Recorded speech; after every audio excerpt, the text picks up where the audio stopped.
In this video, I'm going to discuss the community's Kinetic sound system that brings life to the installation through sound and movement. The primary hardware found in the Kinetic sound system is what I refer to as the Nest Driver unit, whose purpose is to create the presence of a bird. Each Nest Driver unit is comprised of the following components. The first is the driving circuitry, which includes, among other parts, a microcontroller, a memory card holding audio files, a chip giving the unit a unique digital address, and audio amplifiers, which leads to the next main component, speakers.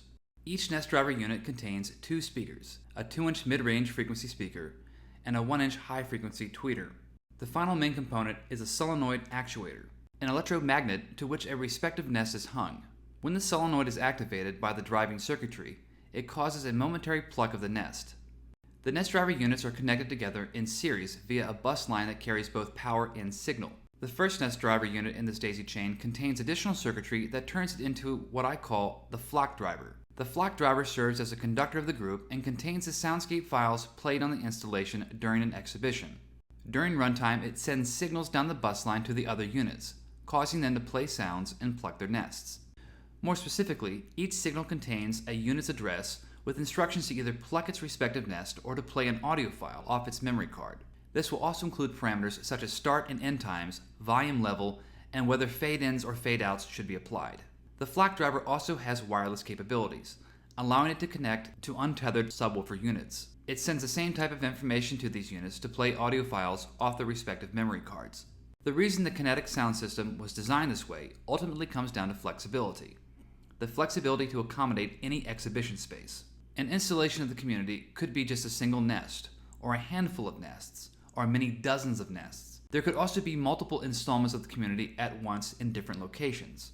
The creation of soundscapes for the community is done via custom software called the Community DAW, a digital audio workstation.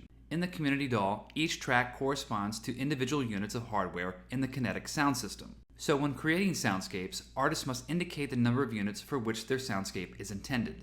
They can continue to adjust this as well as the duration of the soundscape as they are working. Audio files are imported into the DAW by dragging them into the Sound Files panel. Artists can then start composing their soundscapes by dragging the files onto the timeline as clips.